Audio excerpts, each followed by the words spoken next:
Todo esto ocurrió hace 15 días. Siempre he detestado prácticamente a todos mis vecinos. Recién salí de la universidad y estoy viviendo por mi cuenta, pero eso tiene un precio. Resido en una zona realmente desagradable, el único lugar donde puedo costearme una casa, así que no puedo esperar tener vecinos ideales. Los vecinos de un lado siempre tienen su música a todo volumen, mientras que los del otro lado son las personas más inquietantes que he conocido en mi vida. Dos personas viven al lado, una mujer en sus 60, quien no es para nada amigable y honestamente no parece estar completamente bien, y una mujer un poco más joven que tiene algún tipo de discapacidad mental grave. No tengo idea cuál es la relación entre las dos. A menudo solía sentarme en mi porche frontal cuando miraba al lado y veía a la mujer mayor conteniendo a la mujer más joven mientras tenía algún tipo de episodio de descontrol. La más joven cruzaba los brazos, se balanceaba rápidamente adelante y atrás, gritando y emitiendo ruidos. A veces incluso me miraba, señalaba en mi dirección y murmuraba cosas a la otra mujer. Es bastante inquietante en realidad. En ocasiones incluso entraba a mi casa cuando me sentía demasiado incómodo. Sin embargo, una noche fue diferente. Tenía que acostarme temprano para trabajar por la mañana, pero los vecinos de al lado estaban haciendo una cantidad inusual de ruido. Podía escuchar a la mujer trastornada gritando y teniendo un episodio durante una hora, y ya no podía soportarlo. Me dirigí hacia la casa vecina y golpeé la puerta. La mujer mayor respondió y me saludó con un «¿Qué diablos quieres?». Le pedí lo más educadamente que pude que redujera el ruido. En respuesta alzó las cejas y bajó la cabeza, claramente molesta por mi solicitud. En ese momento la mujer más joven entró en la sala gritando «¿Cómo te atreves?», mientras la mayor la contenía y luego me cerró la puerta en la cara. No tenía idea de lo que acababa de suceder, pero sentí que no había logrado lo que había ido a hacer. Regresé a mi cama derrotado. Sin embargo, finalmente se callaron al lado y pude dormir. Desperté sintiendo que la noche había pasado volando. Miré mi reloj y vi que apenas eran las 3 de la madrugada. Mi cabeza cayó de nuevo en la almohada y sentí alivio. Pero pronto creí escuchar algo proveniente de abajo. Salí de mi cama y me dirigí a la puerta para asegurarme de que no estaba imaginando las cosas. Cuando no escuché ningún otro sonido, volví a la cama. Me desperté nuevamente en una habitación oscura, apenas 20 minutos después de haberme vuelto a dormir. No sabía qué podría haberme despertado cuando escuché un sonido. Me entró el pánico y traté de encontrar mi teléfono en la mesa de noche como fuente de luz, pero cuando lo encontré no me atreví a encender la luz. Miré alrededor de la habitación oscura en silencio, tratando de identificar alguna figura oscura en la habitación. Miré cada rincón de la habitación y aunque estaba tan oscuro, pude darme cuenta de que no había nadie parado allí. Esta vez, escuché de dónde venía el sonido. Me giré hacia el borde de mi cama y vi un objeto circular negro y sombrío justo en el borde de la pared de madera de mi cama. Cuando la luz de mi teléfono reveló el objeto, vi el rostro de la mujer trastornada de al lado. Gritó como la lunática que parecía ser, gritando como si fuera un vampiro expuesto a la luz del sol. Yo también grité, tropezando de miedo mientras corría hacia la puerta, cayendo a la mitad del camino. Mirando hacia atrás vi que la mujer me seguía. Cerré la puerta del dormitorio de un golpe y bajé corriendo las escaleras, donde cerré con llave la puerta que llevaba al piso de arriba. Inmediatamente llamé a la policía mientras la mujer golpeaba la puerta, gritando cosas incomprensibles. Cuando los oficiales llegaron, les expliqué que la mujer vivía al lado y que tenía problemas mentales. La mujer mayor de al lado se acercó después de escuchar el alboroto, hablando con la policía y rogándoles que liberaran a la mujer más joven. Sin embargo, los agentes insistieron en que tenían que llevarla, al menos por esa noche.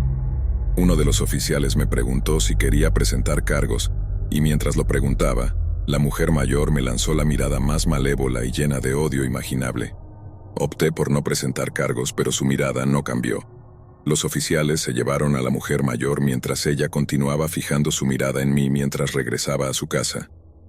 5 minutos después la vi subiendo a su auto y alejándose.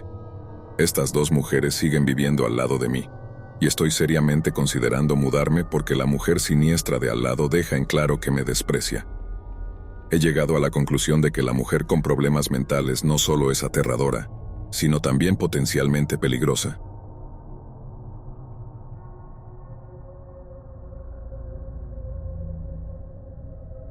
Actualmente me encuentro en una situación complicada y sinceramente no sé qué hacer. Empezaré desde el principio. Hace 5 años, mi vecino de al lado, Charlie o Charles como le llamamos, nos informó de la desaparición de su hijo de 14 años. Lo reportó a la policía, salió en las noticias, estaba en todas partes. Mi esposa y yo nos sentimos realmente mal y siempre nos ofrecimos a ayudarles de cualquier manera posible. A medida que pasaron los años sin noticias de su hijo, supusimos que eventualmente lo aceptaron y se dieron cuenta de que lo peor probablemente había sucedido. Mi esposa y yo nunca tuvimos el valor de preguntar si el cuerpo finalmente apareció. Ocasionalmente, Charles y su esposa nos invitaban a mi esposa y a mí a una barbacoa durante los meses más cálidos, y notamos que ninguno de los dos era igual desde que su hijo había desaparecido. La esposa de Charles, Kathy, siempre era más callada y reservada, y Charles parecía más incómodo y nervioso, lo cual es comprensible hasta cierto punto. Avancemos un par de años después. La semana pasada, Charles vino hacia mí mientras sacaba la basura y me pidió prestada una pala. Sin dudarlo, fui a buscar mi mejor pala sin preguntar por qué la necesitaba. Me dio las gracias y dijo que solo tenía que hacer un poco de trabajo en su patio trasero y me la devolvería mañana. Luego desapareció en su patio trasero. Entré en mi casa y cuando estaba cerca de una de mis ventanas de arriba, que tiene una vista clara del patio trasero de Charlie, pude ver que estaba cavando un agujero muy grande en el suelo. Parecía estar luchando un poco. Después de todo, tiene 56 años. Pensé que iría a buscar mi segunda pala y le ayudaría. Cuando entré en su patio trasero y llamé su nombre, él levantó la vista de lo que estaba haciendo, soltó mi pala y se apresuró hacia mí diciendo, No, está bien, déjalo por favor, solo vete. Le pregunté qué le pasaba y por qué actuaba de manera extraña. Principalmente por su reacción extraña, me dijo que no me permitiría usar esa pala en su patio trasero, y luego señaló la puerta como si fuera un perro. Me sorprendió tanto su comportamiento que simplemente me fui sin decir una palabra más. Subí las escaleras para espiarlo a través de la ventana. Siguió cavando el agujero durante al menos media hora más. Finalmente parecía que había terminado y comenzó a mirar a su alrededor, mirando hacia arriba, a las casas vecinas, como si estuviera comprobando que nadie lo estuviera observando. Entonces, antes de que pudiera pensar en esconderme, me vio en mi ventana. En ese punto, lo único que pude hacer fue alejarme con naturalidad. Estaba tramando algo y yo quería descubrir qué era. Continué mirando su patio trasero de vez en cuando, pero ya no estaba cavando. Supuse que ahora sabía que lo estaba observando y esperaría hasta que oscureciera. Tenía razón. A la 1:30 de la madrugada escuché el sonido de una pala golpeando la tierra afuera. Estaba demasiado oscuro para ver algo desde mi ventana, así que salí sigilosamente y miré por encima de la cerca en el patio trasero. Ahora podía verlo cavando con claridad. Cuando entró a su casa, aproveché la oportunidad para colarme en su patio trasero y ver qué había en el agujero que estaba cavando. A la luz de la luna, pude ver un trozo pequeño de una bolsa de basura negra sobresaliendo de la tierra en el fondo del agujero. Miré su puerta trasera y luego el agujero. Hice esto 3 veces más, decidiendo si debía o no ver qué había en la bolsa. Al final, decidí correr de regreso a mi patio. Y resultó ser una buena decisión que tomé, porque él regresó afuera segundos después, pero no estaba cavando. De hecho, desapareció al otro lado de su casa y no regresó. Volví a mi casa y volví a la cama en silencio, tratando de no despertar a mi esposa. Al día siguiente lo primero que hice fue mirar por mi ventana para ver que el agujero en el suelo estaba completamente tapado en el patio trasero de Charles. También noté que su camioneta estaba estacionada en la calle ahora, en lugar de en su entrada. No sé qué sucedió durante el resto de esa noche, pero me perturba pensar que lo que estaba en el fondo de ese agujero podría haber sido el cuerpo de su hijo, por lo que sé. Él cavó ese agujero para sacar lo que previamente había enterrado allí y llevarlo a otro lugar para deshacerse de ello. Todo esto es especulación. Puedes llamarme loco si quieres. No se lo he dicho a nadie, ni siquiera a mi esposa. Sinceramente, no sé qué hacer. Charles nunca me devolvió mi pala. No pienso pedírsela. De hecho, ha estado evitándome desde entonces, y algo perturbador sucedió ayer. Por coincidencia, miré por mi ventana a través de la casa de Charlie y lo vi parado en una de sus ventanas mirando la mía. Cuando me vio, cerró sus persianas y eso fue en pleno día. No tengo idea de qué hacer, pero sinceramente, Estoy aterrado.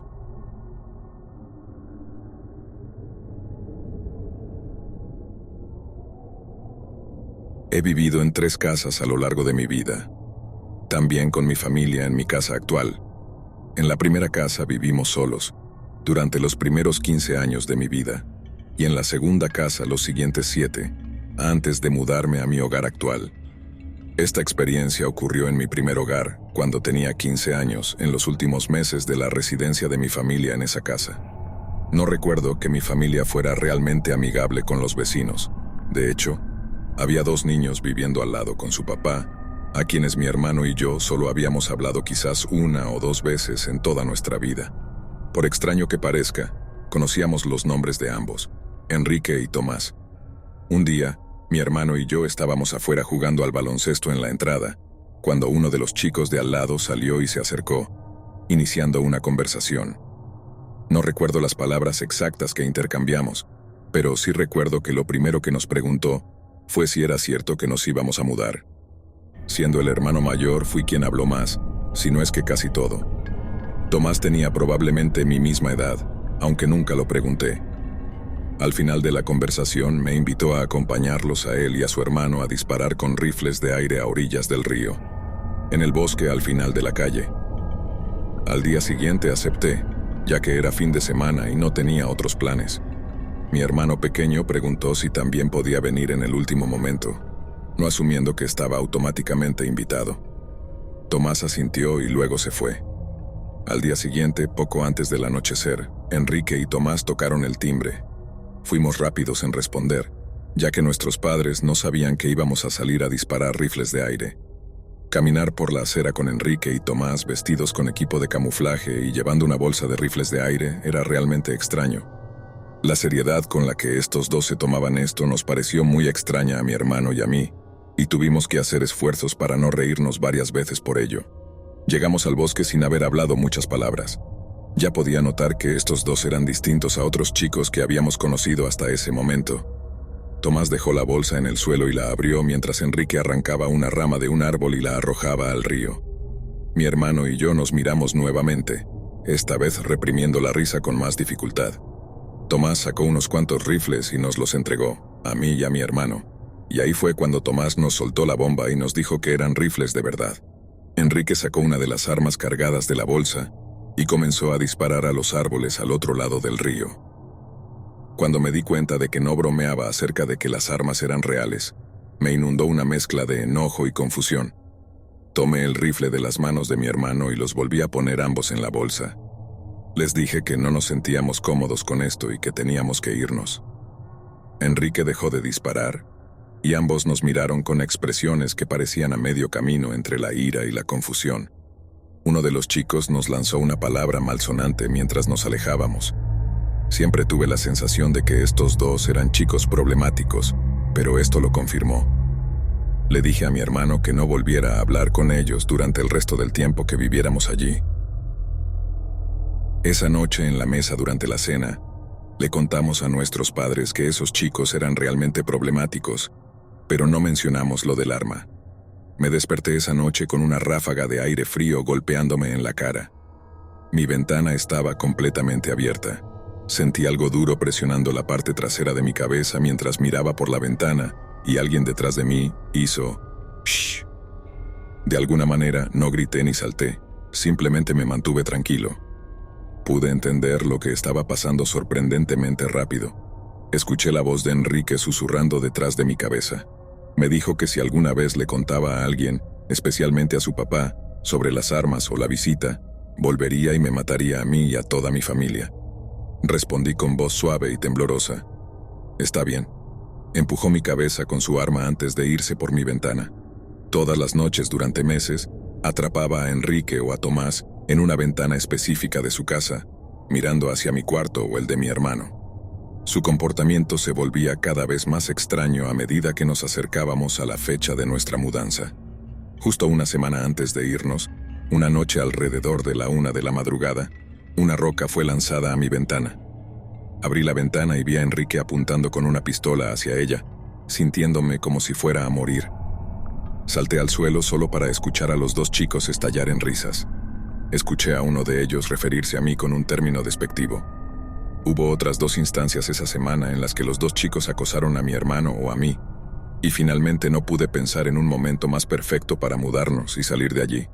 Después de todos esos años, ni mi hermano ni yo le contamos a nadie sobre los chicos o sus amenazas. Lo único que sé es que esos 2 chicos estaban en problemas, y fue bueno que nos fuéramos cuando lo hicimos.